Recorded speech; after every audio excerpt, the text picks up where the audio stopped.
Hello and welcome to the podcast Sunsets and Rainbows. I'm your host, Agnes Jensen, and this is the podcast where we talk about life, loss, faith, and motherhood, and some more things that are usually brushed under the rug.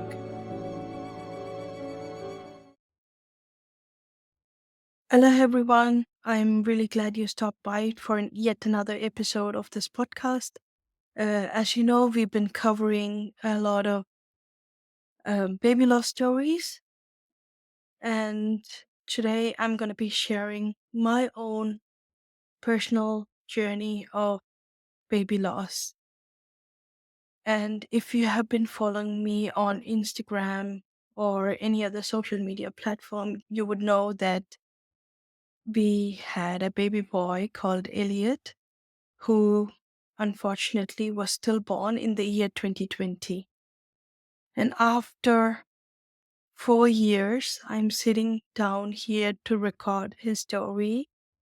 This is for my future self or for anyone who is going through the loss to know about what it is to go through a baby loss journey. I've recorded this intro almost 10 times now, and I've told the story many times, and still my voice breaks. It brings me to tears. But out of all this, there is so much love that doesn't have anywhere to go. Now we have our daughter who is 2.5 years old. She's our rainbow baby. She has brought so much joy, and babies do not replace babies. And her journey is very different, and I'll get back to that in some other episode. Today, I'm going to be covering Elliot's story in two parts. In this episode, we'll talk about his pregnancy and his birth story and the time that we spent with him. And in the next episode, I'll cover the postpartum journey, the funeral, and the early grief, and how we navigated that.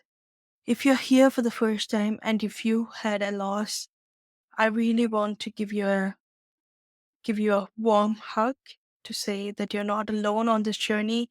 And if you're listening to this episode for your friend or your family, again, I want to give you a warm hug saying that by listening to other people's story, you really learn to support others in their grief. I don't want this podcast to be one-sided. If you're new, please in the comments write where you're from and what is your story, and I would really like to get to know you. If you want me to talk about different topics, also please leave those in the comments, and let's get started. To set an early context to our story, who are we? Who am I? I'm Agnes. I am born and raised in India, Tamil Nadu. I'm raised with Christian Pentecostal faith. And why do I say about these things? Because these has effect in how I handled my faith and grief, the questions that came with journey and people's responses and all those sorts of things. I moved to Denmark in 2015 for an internship, which was supposed to be an year. At the end of the year, I almost knew that I want to stay in this country, and another opportunity popped up in the same company that I was, and I was hired full time, and then I got to stay in this country. By the time, I also have met my now husband, Jeppe, and I'll keep our introduction love story for another day. But it's quite interesting how we met at work, and yeah, and our love journey began. And in the year 2017, we got married, and we started trying for a baby. And I always knew that I had troubles. I have PCOS and I have autoimmune diseases, including thyroid, which affects your metabolism, and hence my menstrual health has not been in a very good state, to say. Although we knew that there could be some problems in getting pregnant, we were still hopeful as a young couple. We were still trying, and after an year, we realized, okay, it's been an year, so we have to go get ourselves checked and see if we can get further help to get pregnant. And when we went to the doctors, they gave us few different options, and starting with we could start with the IUI, intrauterine insemination, and we could do that for 3 times. And if those 3 times failed, then we'll be referred to IVF. In Denmark, you should have already tried for an year in order to be eligible for getting help. And at this point, we have already tried for an year. And also, since there was underlying conditions, they actually told us we could start the treatment straight away. And so we started our fertility treatments journey. And the first round, we were very naive, like, okay, what could go wrong? I was pumped with Clomil, and that's the hormones that they give you in order for the eggs to grow. And they closely monitor with scans, ultrasound scans. So they monitor like how the eggs are developing, and if you're responding to the hormones, they bump it up if you need more, or they reduce it, and then you get some injections also close to ovulation for the eggs to mature and for the ovulation process to happen. And yeah, and then on the ovulation day, the one day before, then when the egg size is correct, then they inject the sperm that they have collected, and then the waiting game starts for 2 weeks. And at the end of 2 weeks, you take a pregnancy test and see if and if you're pregnant or not. Otherwise, you get your period. Um, we were very naive how this process was going to be. First of all, we didn't tell anyone that we were going through fertility treatment. We were really ashamed of telling anyone that we were getting fertility treatments. Um, and as soon as we began this journey, the process was so mechanical. The dream of how you want to conceive, that's it completely vanishes. It strips away the intimacy of the relationship. It strips away the innocence, and it strips away the enjoyment that comes with a new couple enjoying their relationship. And I really wish I heard more stories about infertility, of how lonely this journey can be, how isolating and how cold this journey can be, because everything felt so mechanical. You take the medicine, you inject yourself, you're scanned after scanned after scanned, and then you give a sperm sample, and the doctors are involved. It happens in a medical room, it happens in a clinic. I don't think I was ready for how cold and mechanical this process is going to be. And so that was the first round, and I was so naive that what could go wrong? Like, okay, the egg is there, the sperm is there, they meet, bam, you're gonna get pregnant. And that's not what happened. The first round failed. And then it hit me like a truck. Okay, this is not a one time thing. I really hope the next round works. And we did the next round, and that failed too. And we got one more shot at it, and I had to, in my absolute power, I had to do everything that we can.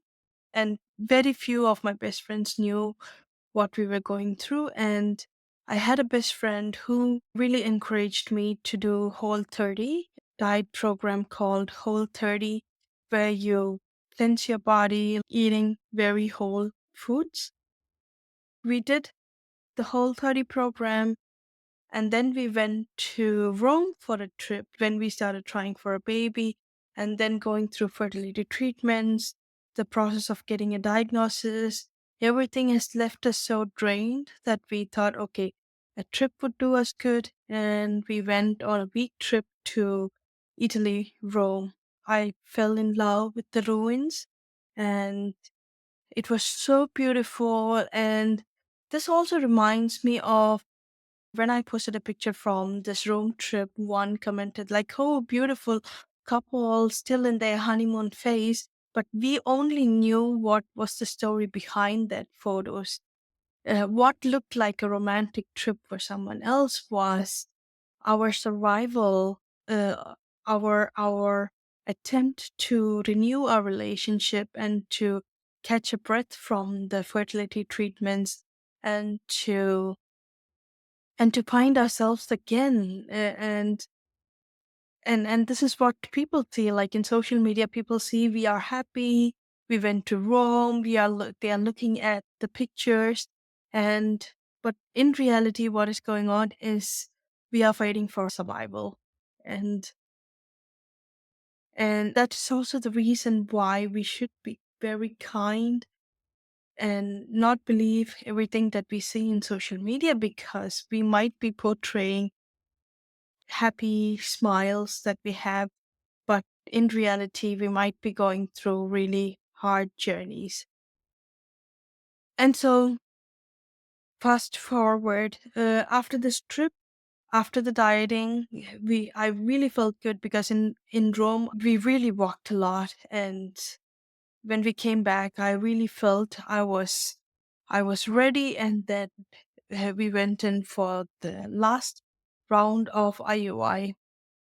And this round, um, to our surprise, it worked. And at the end of this round, and when I took the test for the very first time, I saw two lines. I also knew the 1 in 4 pregnancy ends in miscarriage. I knew the statistics, but I was still hopeful. Anyone who goes into the pregnancy always thinks that this is going to be okay. You are hopeful, even though cautiously you know the numbers, you're still hopeful to say, okay, that this pregnancy is going to be okay. The hard part is over. Now we can just relax. When you have gone through fertility treatments, the fertility clinic gives you a scan at 8 weeks, and we saw a very strong heartbeat. And then we were sent to the normal doctors, who then refers you to the midwife and the pregnancy department in the big hospitals. Um, and so we saw a very healthy heartbeat at 8 weeks. And then we hit the 12 weeks mark. Everything was good. I had very strong nausea. I had very strong symptoms. I was throwing up, and I couldn't eat meat for a few months. And all healthy signs of pregnancy. And we hit 12 weeks, and then 20 weeks. During 20 weeks, my friend who suggested the diet, she's also a photographer. And I asked her to help with the pregnancy photo shoot. She took a few pictures when I was around 8 weeks, 9 weeks, when we just knew. And at that time, I had the strong urge to start website And that's when I also like, I thought at one day when we have a baby, then I'm gonna tell my story to the world. And and until then I will be writing about um, some blogs on faith and some motivational blogs, and I'm gonna write some recipes. And that's when I actually started my blogging journey. And for the blogging journey, my friend helped to take some pictures, and the secret in those pictures were I was 8 weeks pregnant. And I told myself at when we announced this pregnancy, then we would like declare the goodness of God, how He has helped us to be pregnant, and how grateful we are for this journey. In 20 weeks, we went to Tivoli with a small pumpkin, and we did a beautiful pregnancy announcement. We took some really nice pictures, and our friend helped again, and it turned out to be really great. And my pregnancy announcement started something like this when I wrote those words: over countless prayers and tears, now we have the blessing. Along those lines, the voice of me would say, like, how neatly I was trying to tie a bow on the top of the suffering that we were going through. Even though those months, those years was horrible, the waiting was horrible, the treatment was cold and mechanical, I still tried to put a bow on the top saying that over countless praise and tears, now we have received the blessing. And that was okay. That is okay. And now I have grown. At that time, I was still ashamed. I was still not ready to tell my story completely. I wanted to focus on just the positive outcome. And so that's what we did. During 27 weeks, we did a private scanning, and we saw like everything was perfect. Then it was Christmas. We celebrated the Christmas. We bid farewell to the second trimester and entered the third trimester. And Elliot was due on my birthday.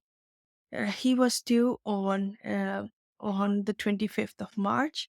And I was like telling the midwives, oh, yeah, I'm going to share my birthday with my son. And I really don't want to. I hope he chooses his own birthday and so on. We celebrated the Christmas at my in laws. And when we came back, everything was still perfect.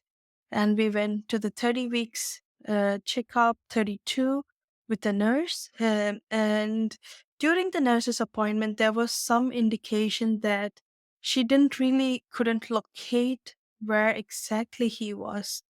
His position, she wasn't clear. She had no problems of the measurements and stuff. She still said I was measuring correct, and she was able to listen to the heartbeat. And at 32 weeks, it was still all right. And the next appointment that you have is at week 36 plus 1. One day before this appointment, I knew like Elliot was moving every day without fail. Like he was always active. He was such an active baby. And until this point, everything seemed to be textbook perfect. There was no alarms, there was no nothing. One day, the night before the appointment, around dinner time, I I thought to myself, I haven't felt him move all day. He's such an active baby. And then I tried to Google stuff. And that's when I found out I can drink some orange juice and lay on my side to see if he moves. And that's the thing. Whenever I tried to lay down or get up, I felt movements. And I was like, is those really movements? He usually wiggles. He's like, there are some kicks, and those are not there. But the movements that I feel now is from side to side. And the worst thing about the first pregnancy is you have no experience to look back what you have no experience of how pregnancy could be. You have no experience, first hand experience of how movements should be, and there is no there's no book says that you should be counting kicks. And as a first pregnancy, you are just hopeful and read the good part of the book. Never go through the complications. And as long as like my blood pressure was right, I didn't have gestational diabetes, so there was nothing alarming that came up in the previous weeks. So you're just never in my wildest dream I was thinking about that he could have passed away. This is also something that always happened was as I gotten bigger, I couldn't really lay down and sleep, a proper sleep. So in the sofa that I always like sat and slept. So I fell asleep on the couch after dinner after doing this, and me and Yepe are talking about this. And when I woke up, it was 2 in the middle of the night, and and Yepe is asking me to go back to bed. So and then I told him, I feel really something off because he hasn't moved. He hasn't moved all day. And then we kind of we took a torchlight, we put it on my tummy to try to give some light to see if he responds, and there was nothing. And I still drank something more cold, and there was nothing. And we are talking about, it's almost 2, like it's 2 in the morning, and our we have a midwife appointment when we wake up at 8 o'clock. Sure. So could we wait until 8, or should we go call the doctor now? And then we decided actually to wait and then go to the midwife appointment. There's a mixed feeling here. I both regret and do not regret, because even though I didn't get a good sleep that night, that was the best sleep that I got for the next 2 weeks. And we went to the doctor's appointment, the midwife's appointment next morning. And I started telling my midwife. She asked me how I was doing, and I said, well, I'm not really sure because I had a headache a couple days ago, and there was something uh, I feel I feel a bit weird because I don't feel his wiggles. The whole yesterday, I didn't feel his wiggles, and he does this movements from side to side, but not. I don't feel him move. Like his wiggles and kicks are gone. The very first thing that she said was, "Oh, like you are 36 weeks now, and you are heavily pregnant. As the pregnancy progresses, the babies runs out of space, and hence you don't their moments feel different, and you don't feel their wiggles." And to anyone that is pregnant now, I would scream from the bottom of my heart and say that babies should move until the birth. Yes, the moments feel different, but it gets stronger, it gets bigger, and never stops. And that is something that unfortunately I have to learn the hard way. It's really unfair that there's no proper education that is done on counting kicks, or how important it is to keep track of the movements of the baby. And yeah, and the midwife says this, and she says, yeah, let's give it a check. I lay on the table, and Yepe is next to my head. Um, she put the hand Doppler to find the heartbeat. She looks and she looks and she looks. She couldn't find the heartbeat. I started seeing her face going pale, and she's like, the baby's in a very stubborn position, and she tries to like feel my stomach, and then she tries to measure. When she measures, her face started dropping, and she says, "You are measuring quite some weeks behind. You are measuring almost 3 weeks behind." And I was like, I went to the checkup at 32 weeks, and the nurse heard the heartbeat, and she measured everything fine. She wasn't sure about the baby's position, but everything was fine. At this point, I think I started going into shock. I still didn't know the magnitude of the words that she cannot find the heartbeat. And she says, the baby is in the very stubborn position. I really can't locate the heartbeat. I need the help of ultrasound. And in Denmark, the hospitals are like this. There is a department of midwives, and then there is a department for ultrasound scans, where there's also like specialized doctors. And she asks me if I could walk, or do you want a wheelchair so you can sit? And I was like, oh, what's wrong with me? Like, I can still walk. But as I walked, I could feel how heavy those steps were, and my mind started going blank. The only thing that I've been telling in my head was like, please be okay, please be okay. Um, and I was holding Yipp's hand so tightly, and we went into this ultrasound department. And the ultrasound technician, who's also another midwife, she started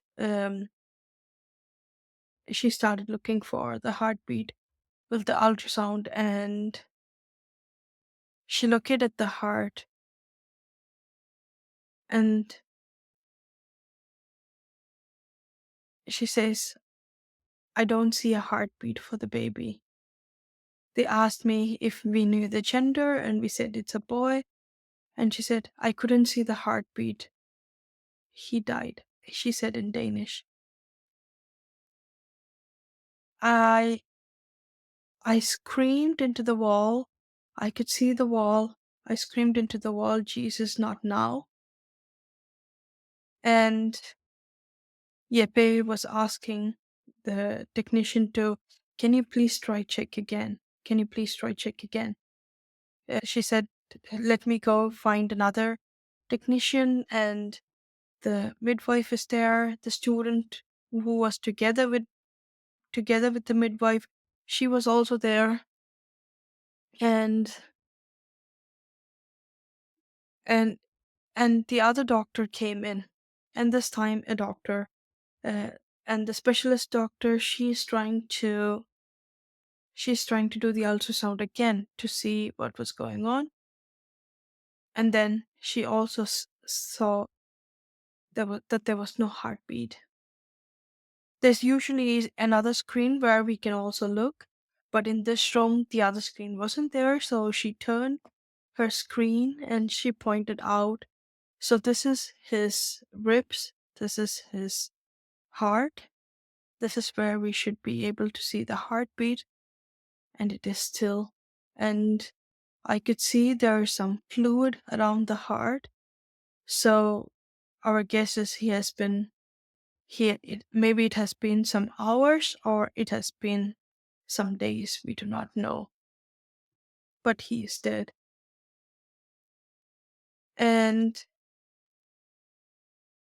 again, there was a lot of wailing, and I was still in shock. I said, okay, can you make him come back? I didn't know the magnitude of the word he died. It's still, for me, like, can you make his heart beat again? I asked this question, and she was like, sorry, we cannot do that. And there was a lot of crying, and the the midwives, they held my hand. They also cried with me. And one of the midwives, she said, I've been midwife for so many years, and I will never forget you and your son. And And this is my story and this is my experience, that even in those moments, with the Danish healthcare, what we received was compassion, and the news was delivered to us in a way that with so much compassion, and the midwives were using his name. They were holding my hands, they were crying together with me, and the doctor said, we're going to give you a few minutes and we're going to come back in again and explain you what's going to happen from now on. So after a few minutes, the doctors came in, and they came with a lot of pamphlets, and they said, now there's going to be a lot of information that they're going to give us, and we will have to make a lot of decisions, hard decisions, in the next few days, and they're going to make a plan for the birth. And I was like, he's not supposed to come in for another 4 weeks. I'm not ready for giving birth. How do I give birth to a child who is dead within me? How can I give birth to death? At that moment, it sounded so morbid, even though I knew that Elliot is loud. It's just that moment you cannot think of anything else than I'm carrying death. And so we asked for a C-section, and the EP asked, "Can you not give us a C-section?" And they said, unless there is complications, they recommend to do this via vaginal birth. And the doctors promised, "I'll give you all the painkillers and all the pain medications to make this as comfortable as possible for you. But unless there is complications, we recommend doing this through vaginal birth." And they told me that we are going to give you a pill right now, which will start the process of abortion. And at that time, like, what I'm getting there is an abortion pill, is to get the baby out of my system. And yes, at 36 weeks, the technical term, the medical term for it is, it's still abortion. And so technically, I'm getting an abortion, and I was given this pill which starts the process, and we were told to go home and collect the things that we need, because it's going to be quite some days. They said it can take anywhere, since it's your first birth, it can take from hours to days. And they couldn't really say how many days it could take. They asked us to prepare for a few days. And in those pamphlets, there was information about what happens when you have to give birth to a baby that died. There was a pamphlet from a lost nonprofit organization. They have collected similar stories. There were stories of baby loss from different gestation period and infant loss, and how does early grief feel, and some contact that helps in the aftermath of the loss. Um, and yeah, and we were asked to go home and collect our things and come back and get admitted the very next day. And they told us, if we need help with the funeral, there is a hospital chaplain. They asked if they want the hospital chaplain to take care of it, or if we will do our own funeral. There were decisions to be made if we want to cremate the baby, or if we want to bury him. I mean, it felt so wrong to talk about that he's still in the room, he's still within me, and to make plans for his funeral when he's not even born is I really don't even have a word to say how I felt at that moment, how we felt at this moment, to make plans for your baby's funeral when he's not even born. And I really wouldn't wish it even on my enemy to have such an experience. And went home. On the way home, we also wrote in our family group, in the Danish family group, Yippee wrote that saying that we lost our baby boy, he died. And I also wrote to my Indian family that he died. And the calls are starting to come in. They were asking, and I've been sobbing on the phone calls. And my mom was supposed to come for the delivery, and she's like, they cannot get immediate visas to Denmark, so they cannot be there either. And we told our Danish family like we still wanted to come. We told my father-in-law and my mother-in-law like they could still come for when we get admitted in the hospital. So when we got admitted in the hospital, they were on their way from Northern Jutland to come to Copenhagen where we live, and and this was happening. And when we went home, we really didn't know what to do. We turned on the TV, and I wrote to my best friends, a couple of my best friends, saying that Elliot has passed away. And hearing that, they immediately came. And my friend, she cooked dinner with what we had in the fridge. They both stayed that evening and they prayed. I don't really remember the prayer, but I think we prayed for strength for the next few days. And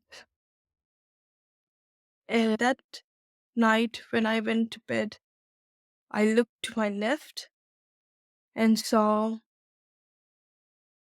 the crib that my father-in-law made for the babies of the home. Like it's the family crib, and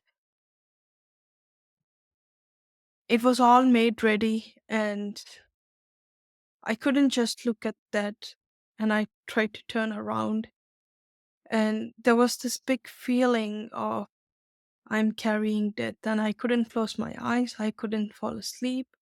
And me and Yeppe, we both struggled to fall asleep that night, thinking, and we packed a few things that we would need for the hospital pack. And at that point, I haven't even prepared my hospital bag. I just threw a few things in, and in the living room, there's pile of clothes that are being washed and being folded. And I've been sorting out a huge pile of clothes, and those clothes are still there.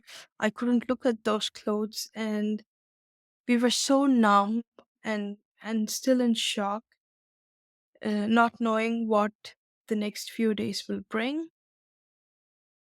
And then we went to the hospital the very next day to get admitted. And they gave me a couple more pills to swallow, and they started inducing the labor. And they tell me this can take from hours to a few days.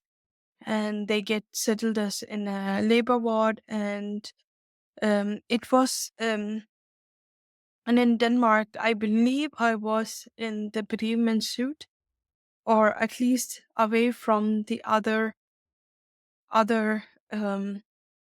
maternity wards.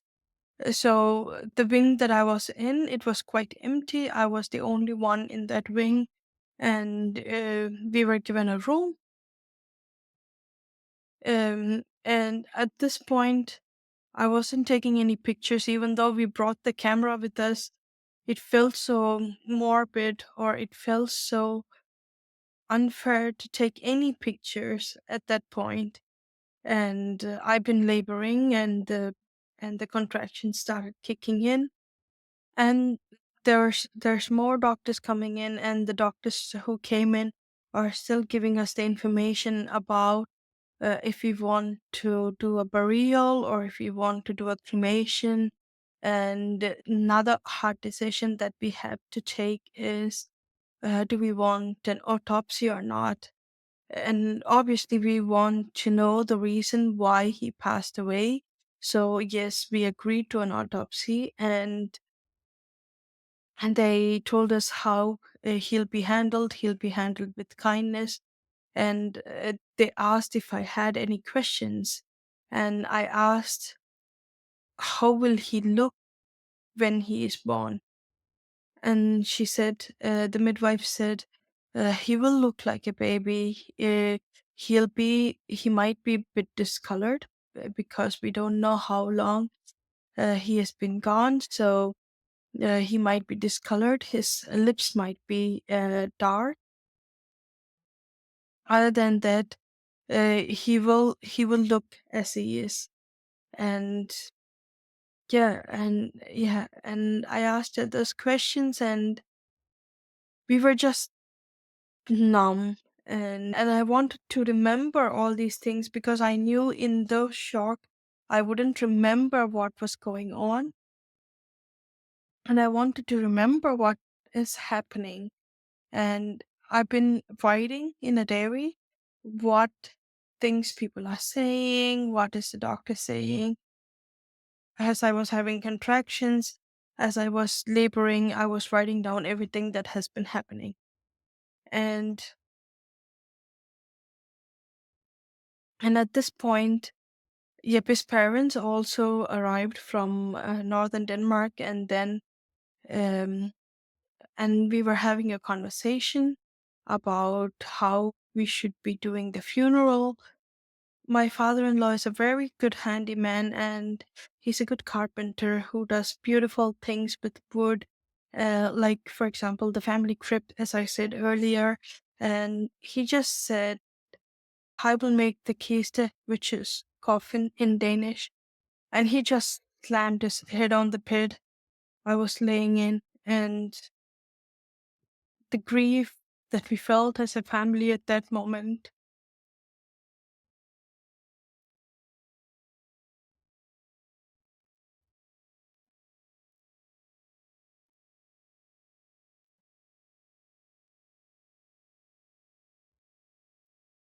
I'm really glad that they could take part and come visit us in the hospital, and that he actually that he agreed to make the coffin. It was quite nice to have them together with us in the hospital, and they went home. And as the neighbor continued, I got some pills, and I got morphine for the painkillers, and also that morphine didn't really help. Yeah, after the morphine, they offered me epidural, and I refused to get epidural because at that moment I feel like I wanted punishment, and to feel the pain is to have the punishment for myself.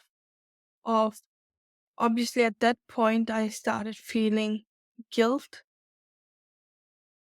That night, when we were preparing to come to the hospital, my dad was together with with this Indian doctor, and the very first question she asked me was, "Did I travel anywhere recently? And did I roll in my sleep?" And the questions that she asked, like, what did I do in the past few days? Did I do any stressful stuff? And then there has been blaming that I've been working too much. I've been taking my driver's license. And there's like, already I'm going through in my head, already there's a million questions running in my head. Where did I go wrong? What did I do? What could I have done to prevent this? The guilt I felt those moments, I felt I needed the punishment, and so I was refusing to get the epidural. And the doctors, like the midwives, they convinced me, like, you shouldn't be taking the pain. It's not good for you. And Yeppe was trying to convince me, and at the end, I agreed that I will get the epidural, and then I got the epidural. And after that, I slept for a few hours. That's the only sleep that I got, and I woke up with pain. It was February 27, early in the morning, around 5 o'clock.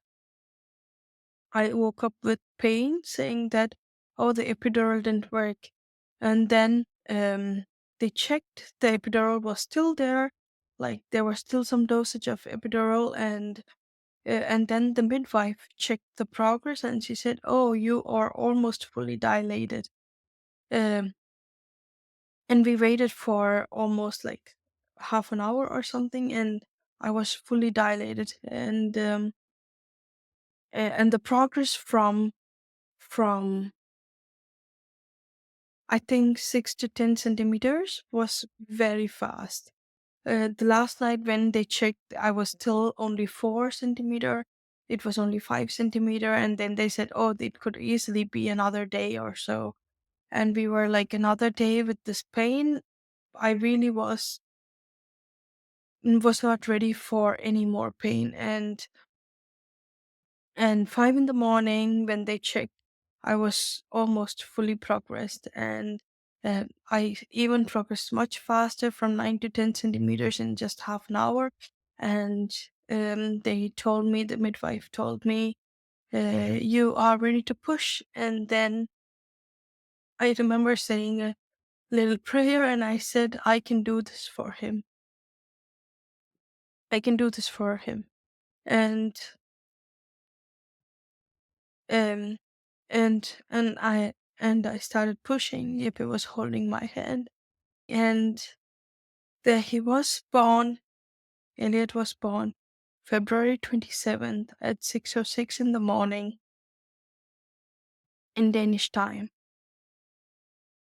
The first thing is, there was no baby cry. The only cry that echoed in the room was mine. And Elliot came out and he was given to me. He had his little hand under his chin, with the other supporting his arm. And there was no words to describe that moment. And it was the moment I gave birth to my motherhood, not in the way that I hoped for. I still didn't know why. I was thinking, this is so morbid to give birth to a child who died. But when he came out and he was given to me, I just looked at him, and there was this love, the love that I felt at that moment. I don't think I've ever felt that ever in my life. Even after 4 years, when I think about that moment, that moment that a mother holds her baby, whether alive or dead, is so precious. He just looked like he was sleeping. There is no baby cry. Only cry that they could hear was mine. And and yeah, he looked so peaceful. He looked so peaceful. His head was a bit bumped, and usually that happens for babies when they come through a birth canal. You can see his skin was a bit peeled, and his lips were a bit darker. And he looked so peaceful. He had my nose. The nose looked like mine, and his hands and feet, it was really long, and he was quite a long baby. He was thin, but he was very long. He weighed uh, he weighed 500 grams less than what he's supposed to weigh for his gestation, but lengthwise he was still tall for his he was still long for his gestation. And next they have to it's the afterbirth, and the placenta came out, and the midwife said something. "Oh, the placenta is small, and it has quite some blood clots in it." And they noted this. They're gonna take some notes about it, and send it further. And at this point I was still holding Elliot. I was looking at him. There were so many tears. And Yeppe also got a chance, and Yeppe is the one who cut the umbilical cord. And Elliot was placed on my chest, and within few minutes of him being placed in the chest, I could feel the warmth turning into cold. It's really scary how fast it went from his body being warm to being cold. And I asked for some ice packs to lay him down on some ice packs, so I was given that. There's no words to describe those few moments that I felt with him. And I also snapped at Yepe saying that you should call the parents because I wanted them to see him quite fresh. And it's really sounds weird to say this, but how their skin fades away in few hours it goes fast. And Yepe called. By the time I also called my family in India, and this is where it was very strange because the Danish hospitals, they encouraged me to hold him. We could stay with him in the hospital as much as we want. We could take him outdoors. There was cuddle cots that was transportable. We could take him out on walks. And until the funeral time, we could have him with us. And until we give him for autopsy, we could have him, and we decide how long we should be with him. And in India, many mothers don't even get a chance to hold their baby. The baby is immediately taken away from the mother.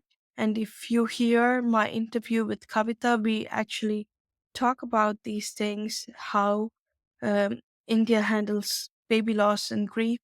And it's quite devastating how Indians perceive grief. Even though my family has gone through first-hand baby loss, the response that I got from family was like, "Oh, give him back immediately. Do not hold him for a long time. Just give him back. God is gonna give you another baby. For now, give him back. Give him back." Those are the things that I heard while I'm still holding Elliot. And for me, why shouldn't I hold my baby? Like it's a very motherly instinct to hold the baby and to spend time with him. Like I am his mother. Like I gave birth to him, and to to ask me not to hold my son, that I did not take that well. And I sang some songs for him. We got to spend another day and a half with him in the hospital. This is one of the biggest regrets that I have. We did not bathe him. They took some handprints and footprints, and throughout, and from the time he was born until now, the midwife said, uh, take the pictures. They encouraged us to take the pictures. I thought, like, why would I need any memory of this? And the midwife advised us, even if you're gonna look at those or not, it's good to it will be good for you to have these pictures. So the midwives took the camera and they took some pictures of the birth, and also like while we held him in our arms. So they've been taking some pictures all along, and we've been also given to octopus, little octopus. um the it is given as donations in the hospital for NICU babies, and also for the babies who are stillborn. And those two crochets, little octopus, was given to us. And they also gave a very fine wedding cloth that we could wrap him in. I also learned that those are donated wedding cloth. They are made into nice dresses, or it is just given as a piece of cloth. And what we got was this piece of cloth, that a very fine white cloth that we could wrap him in. And the unfortunately, the dress that I bought for Elliot was quite too big for him, and so it was also the hospital clothes that he wore, also donated to the hospitals. It was winter, so we gave him a soft sweater kind of thing and a blue striped hat, and then we wrapped him in this fine wedding cloth, and we had him on the um, it is a cuddle cot. One more thing that happened after birth, before my parents-in-law came, um, they also rolled in breakfast table. One of the Danish traditions that is super weird is the Danish flags are everywhere. Whether you want to celebrate someone's birthday, whether there's a wedding, whether there's an anniversary, for anything and everything, it's celebrated with Danish flags. And so on the breakfast table, there are some juice, there's some bread, and there was also a Danish flag. And when it was rolled in, I actually thought the person who came in has mistakenly come to a wrong room, because we are mourning in this room. We are not celebrating anything. And then I gave a very weird look of like, what is going on? There is this flag and celebration. In that moment, as much weird as it felt, it also felt quite nice. And I really liked the acknowledgement that they gave for Elliot's life. I had the breakfast, and he was there in the room, and there was Danish flags. So for a moment, it felt like a celebration. He was just napping. I could easily close my eyes and think that he was just napping, and I was having my breakfast, and he's gonna wake up any moment. It still hasn't synced in, even after giving birth to him. It still hasn't synced that he had died. I'm still hoping that he will wake up and cry. And yeah, and then they moved us to this other ward, maternity ward. I did not hear any other babies cry, and it was still isolated. And we were told like we could spend as much time as we with him, and they gave this little octopus, and we got some clothes for him. We spent some time with him, and they had a transportable cuddle cots that if we want to take him home. And then we decided not to bring him home. It didn't feel quite right for us to bring him home just to take him back. So we decided that we're gonna stay with him the whole 27th. On the 28th, then we will give him for autopsy and come back home. So we spent that whole day with him, and the next day we took some last photos. And when we signaled, and that's the thing, you can never be ready for how much time you want to spend with him. You could easily spend another week with him, or there will always be not enough time. And to decide that, okay, in few hours we're gonna leave him, and they told us, signal us when you're ready, and then we will come and we will roll the stroller out of the room.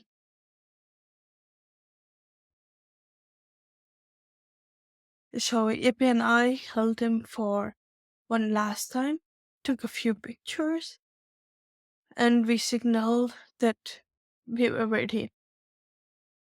And then they came in, and the last thing that I did was quickly exchange the octopus crochet. So I took the one that he slept with, and I gave him the one that I slept with. We quickly exchanged the crochet, and he was rolled out while we looked at it. So we the looked at the stroller being rolled away, and he was going to the autopsy. So,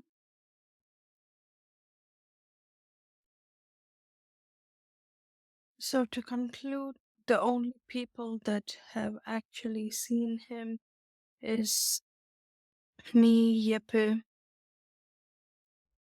Yeppe's parents, and my friends visited in the hospital, and it's the midwives and the doctors, and it's so nice. It's beautiful to look back and think about those moments, because the doctors, whenever the midwives they came to visit our room, they asked for his name.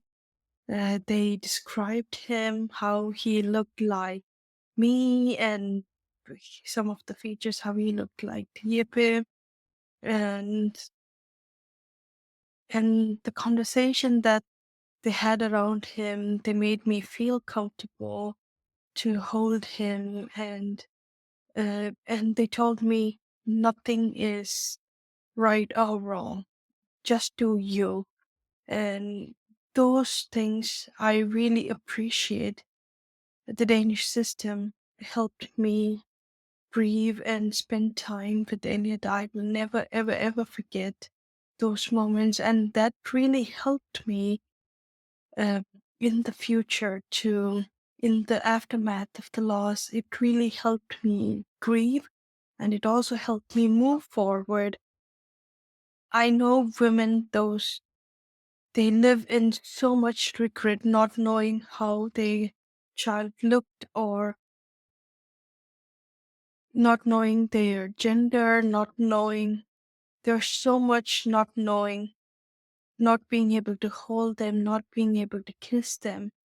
And I'm really happy that I got enough time with him. There will never be enough time, but at least I got to be with him for a couple days, and I'm really grateful that at that point I lived in Denmark, and this Danish system helped me grieve in a very healthy way. Um, so yeah, after he rolled away, it was time for us also to leave the hospital. We were getting discharged, and I left the hospital carrying the bag that I brought in with his handprint and footprint and the crochet that he slept with. Very few memories and a camera full of photos. And no baby. No one should experience it. And yet, so many parents go through this, getting out of the hospital with empty arms, with nothing but just memories. The last ritual that we did before we left the hospital was to go to this live tree. It's a big board in the hospital where for every child that is born, you do a ritual of pinning a leaf or an apple or a butterfly, depending on how they are born. For example, for girls, it's a light green leaf, and for boys, it's a dark green leaf.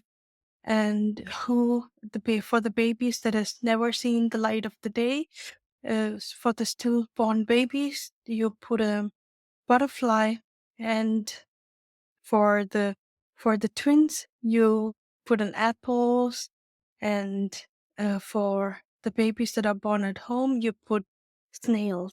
And we went in, so we picked a butterfly, and then we pinned the butterfly on the tree. and took a picture with the tree.